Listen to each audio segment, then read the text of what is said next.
July 6 ఒక ప్రత్యేకమైన రోజు. ఎందుకంటే ఈరోజు ఆధ్యాత్మికతకు, ఆహార ప్రియుల సంబరానికి సందడిగా మారిన డే. ఈరోజు ఆషాఢ శుద్ధ ఏకాదశి. హిందూ సంప్రదాయంలో తొలి ఏకాదశిగా జరుపుకుంటారు. ఈరోజు విష్ణుమూర్తిని పూజించి ఉపవాసం ఉండడం ద్వారా ఆధ్యాత్మిక శుద్ధి, మోక్షప్రాప్తి కోసం భక్తులు పాటిస్తారు. అంతేకాదు ఈరోజు ఉపవాసం ద్వారా శరీరం, మనసు శుద్ధవుతాయని, పాపాలు తొలగిపోతాయని నమ్మకం. దేవశయని ఏకాదశిగా కూడా పిలిచే ఈరోజు చాతుర్మాస్య వ్రతానికి ప్రారంభం కావడం విశేషం. ఆషాఢమాసం శుద్ధ ఏకాదశి రోజున శ్రీ మహావిష్ణువు 4 నెలల పాటు నిద్రలోకి వెళ్తారు.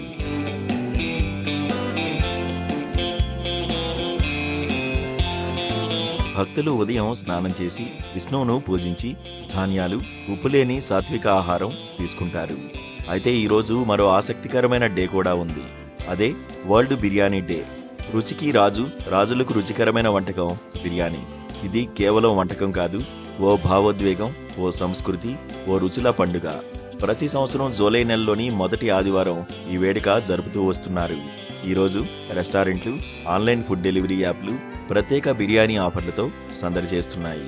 ఇటు సోషల్ మీడియా, అటు ఫుడ్ ఫెస్టివల్స్, ఇంకోవైపు రెస్టారెంట్ ఆఫర్లతో బిర్యానీ డే ఓ ఫుడ్ కల్చరల్ సెలబ్రేషన్గా మారింది. ఒకవైపు ఏకాదశి ఉపవాసంతో ఆధ్యాత్మిక శుద్ధి, మరోవైపు వరల్డ్ బిర్యానీ డే సందడి. ఉపవాసం ఉండని వారు ఈరోజు బిర్యానీ రుచుల్లో మునిగిపోగా హైదరాబాద్లో పలు రెస్టారెంట్లు సందడిగా మారాయి. ఇదిలా ఉంటే ఆలయాల్లో ప్రత్యేక పూజలు, ఉపవాసాలతో ఆలయాలు కిటకిటలాడుతున్నాయి. ఈ రెండు వైవిధ్యాలు జూలై 6ని ప్రత్యేకంగా నిలిపాయి.